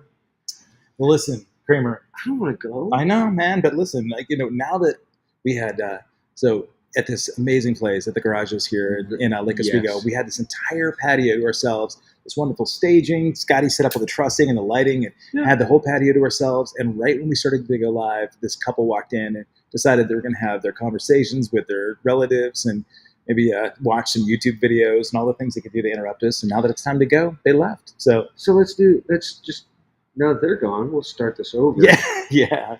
Well, why don't we do this? Why don't you give me a JD story that I can preface my conversation with him? And like, what's a story that an embarrassing story that we can have him like revisit when he's on the show? I don't know of any embarrassing stories about JD. Okay, Did you ever go into one of those clubs? Because I know that there were some nights, and JD, you can correct me if I'm wrong, but I remember hearing that a couple of those gigs, like Prince had come through, did like the main gig, then at the Roseland, and he did like the after hours show at the Roseland. Yeah. And somebody said that he had popped into Jimmy Max and did something 1 or 2 nights. Like, really? Is that true, JD? Are you hearing this? Did that happen? I did not. Okay. I have not.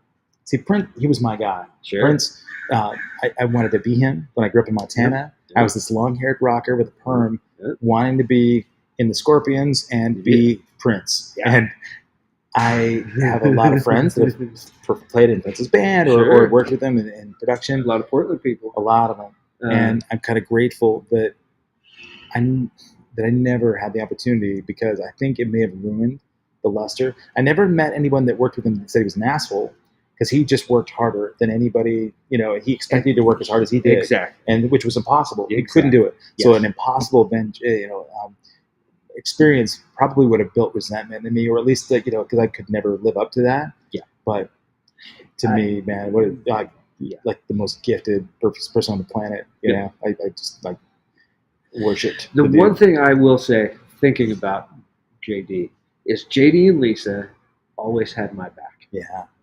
And at the end of every Jimmy Max gig, especially in the Curtis era, when I would go settle, I would say, "Hey, how was our crowd?" And they knew that I was concerned. And, they were like, "Well, there was the rowdy group over here, and we confiscated a bottle that was in a purse, and the this and the that." And the one thing I will say about both of them, JD and Lisa, is they always had my back. Yeah. If there was somebody I didn't want in the room, they were like, "Cool." Yeah. Yeah. Just the people that you had to flag and say, not happening. Yep. Yeah. And it was, some of it was because they pushed their luck too hard. Okay. And some of it was me just being an asshole. Really? Yeah. Which was fun at that point. Yeah. I would imagine, man, if you were saying that somebody was 86 from a venue, though, it wasn't for any, random reason. It was somebody too comfortable with the venue. Okay.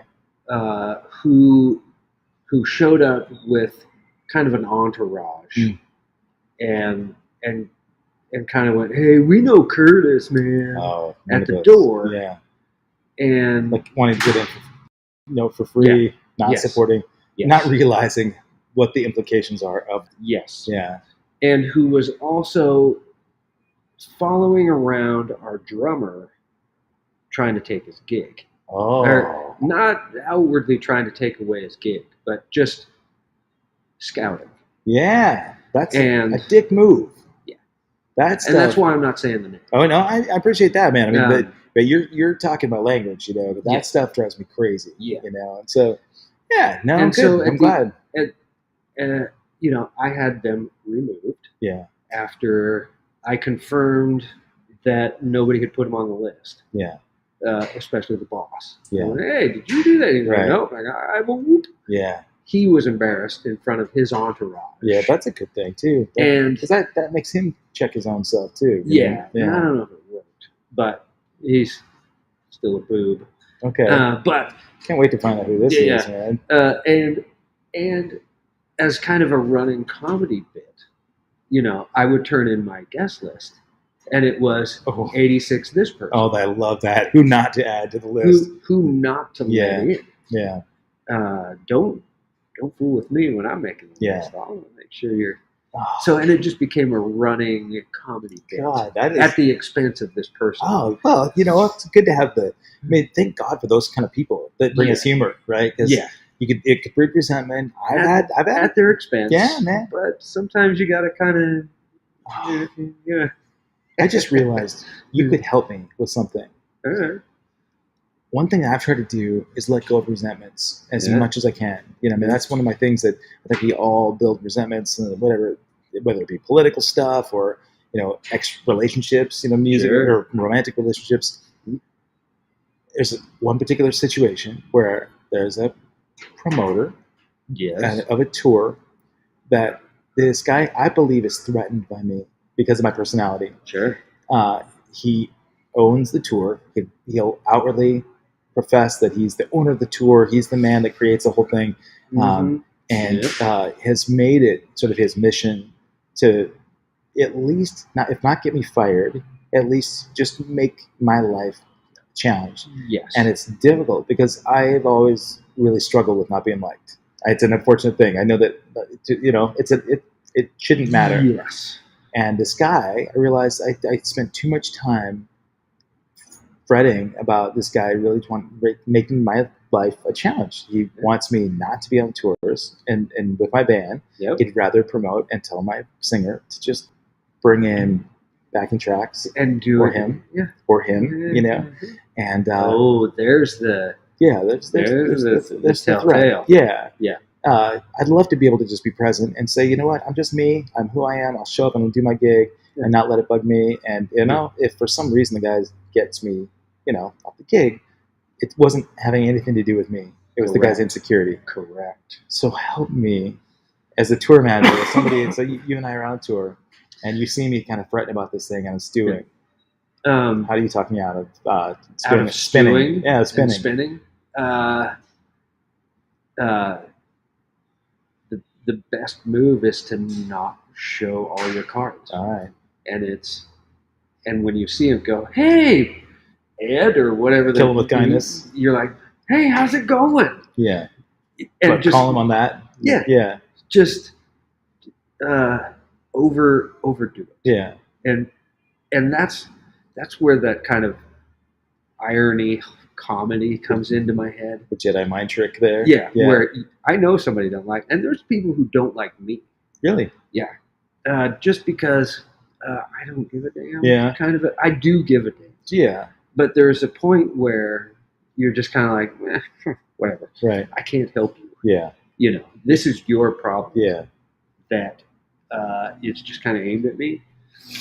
So if you want your gig or it doesn't, you know, just overdo the opposite direction. Okay. Make him uncomfortable in a way that you are always the good guy. Yeah. I was being nice. I said hi to him. Yeah. Right. But it was hey, Larry, Yeah. you know, how you doing? You know, and then thanks for having us. Yeah. Yeah. And you go, and sometimes that's a toxic, you can get into a toxic position where you're targeting that person with something that you know is not genuine. Yeah. And that is where it can become toxic in your head. But, and you can't deny that it affects you, because it does. Yeah. And you're like, hey, man. Yeah. Right. But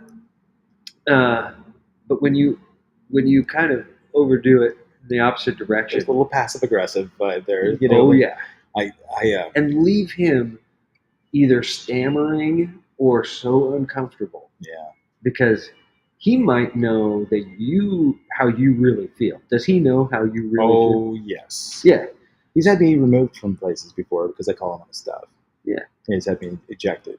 Yeah. Like, which 99% of the people know me, and they're like incredulous that we have this thing. You know, Yeah. he's the only person I have any issue with right on the planet. And again, yeah, there's always one asshole in the Right, room, yeah. and if you look around and don't see him, it's you. Well, Yeah. this guy yeah, is, and I've kind of talked through people quitting bands or Oh, yeah. leaving situations. sure.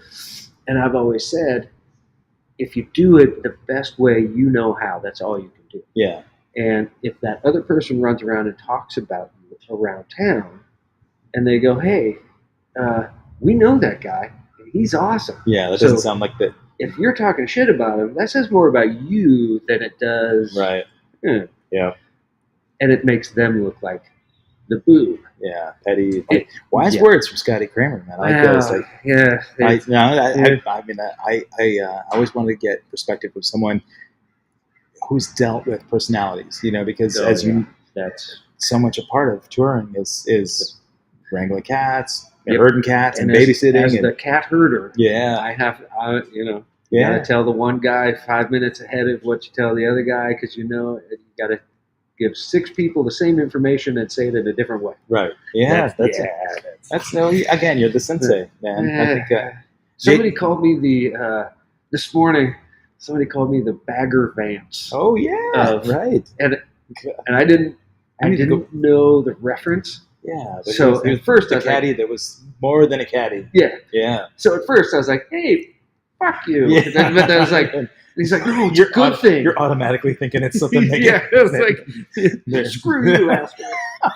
And then they Oh, explained that. I was like, Oh, oh, God. Yeah, okay. the fact I'll that you take it. go there first. There's another tour story that you'll appreciate. There was a club in Williston, North Dakota. Okay, yeah. I was on tour I've with a driven through band. there very fast. Yeah, but there's not much around. But one of my first tours, we were opening for BTO, and it was during Sturgis, right? So millions of bikers are driving out there, and there was a after-hours club, or there's a bar that was playing music after the BTO big show was over. Yeah. We walked in, and then we hear about this band, Fikes Mosh, and Fikes named after the urinal cakes that you see. And they're like, you got to see this guitarist. The guitarist in this band is so incredible. His name is Potty Shitstack. And JD probably knows about this. Potty is like this incredible guitarist. He can play so drunk that he'll pee himself on stage and still play like Stevie Ray, right? Yeah. Play behind his head, play with his teeth.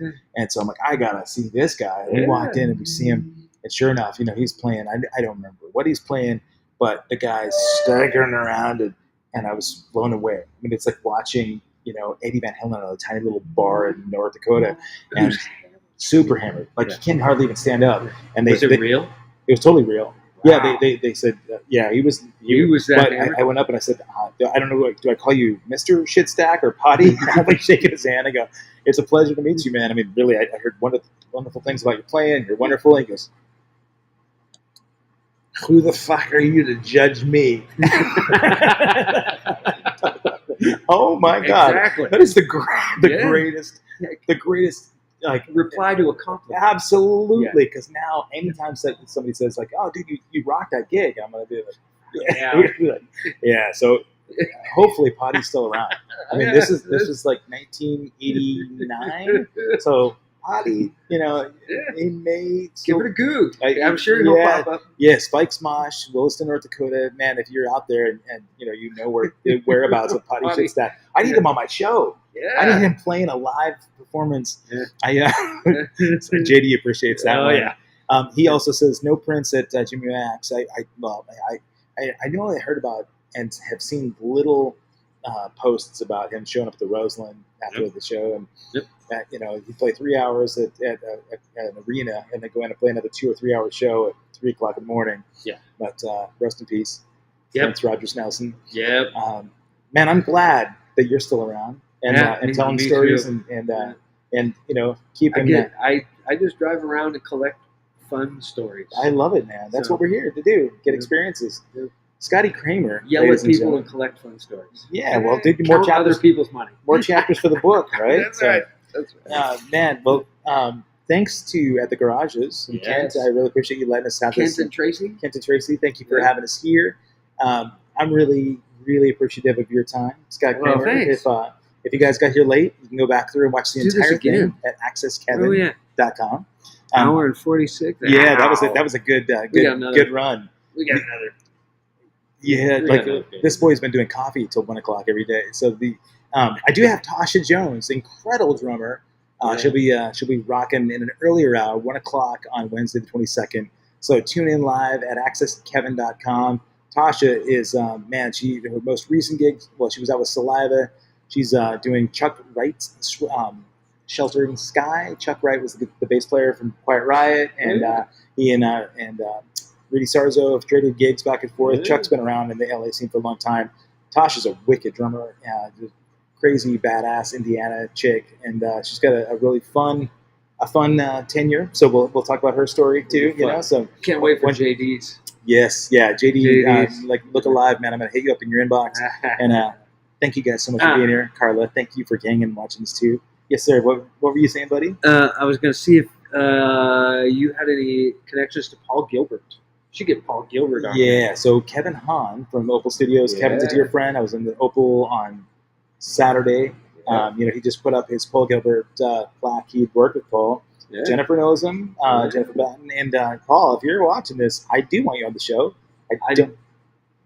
I love Paul. Yeah, he's an incredible guitarist, and I love his. I want to work his spirit. I mean, he's such a. You can tell he's very humble, but he's fun. He doesn't take himself too seriously. Yeah. So yeah. Fun side note. Yeah. Not to drag this out. Yeah. I had written a letter. This was at the beginning of 2019. I wrote a letter to Paul and put it in my pocket, and it just said, "Hey, I love your vibe and spirit and sense of humor," and I made it all flowery and gross. And if I was to read it now, I'd probably be embarrassed. But I carried it around. You in my did a pocket. fanboy thing, I carried it around in my pocket just in case you ran into him. just in case I ran into him. Yeah. And it said, "Hey, if you ever need, a TM or merch guy, hit me up. Yeah. I would love to just go out and drive around." Well, you guys, your personalities would really align, I think, too. So, Paul Gilbert, do you hear this? Like, you've got a guy right here wanting to work. I'll do it for cheap. Yeah. I'll do it for cheap. Yeah. So, as long as there's catering and I can pick up some latrons. You know, the good thing about working with him, right, is that he did enough damage to his ears that the stage volume is so quiet. Yeah, there are no monitors. He doesn't use monitors. Everything's in ears. So you could. That's an easy way to mix a show, right? If you have very little stage volume. So that's my gig. That's my kind of gig. God, yeah, he is a true genius on guitar. So yeah, I just love his vibe. Yeah. And if you watch Billy Sheehan interviews, well, he just talks about he reveres him. Steve Vai, Paul Gilbert, they're all the same fun. Yeah. They know how good they are. Sure. It's just a good time. Yeah. Well, I mean, Jennifer is very much that way too. Yes. Honestly, she really is. There's a thread through all of those people that continuity that are at that level. Yeah. They don't need anything. Isn't that a beautiful thing? Yeah. Humility goes a long way, man. But, all right, I'll speaking let of you humble, man, so Scotty Cramer, go to accesskevin.com. Yeah, man. I got so much more. I'm going to have you come on, and when you start working with Paul Gilbert, you can talk about all the experience you had on the road. You know what? I do, Jeff Bowders, his drummer for a lot of projects, his dear friend. He's in LA, and I'll hit him up. The bass player in here, Timmer. Oh, yeah, Timmer Blakely. That works in here. Yeah, he works here. He plays it. Gotcha, yep. I saw his poster out there. Yeah, he was on tour with him last year. Asher was in there, Foxworth. Yeah. Well, he was. Studio. Yeah. Yep, I saw that. Yeah. So, I love that Carla Donica was here, too. This is fun. Anyway, guys, so much Scott Cramer. Dude, this was awesome. You guys hit subscribe. If you went and you got here late, here, go to this link right here. Go to youtube.com/allaccesslive with Kevin Rankin. Hit the subscribe button, and then go out and find Cramer and get him a gig with Paul Gilbert. All right, guys. Thank you so much.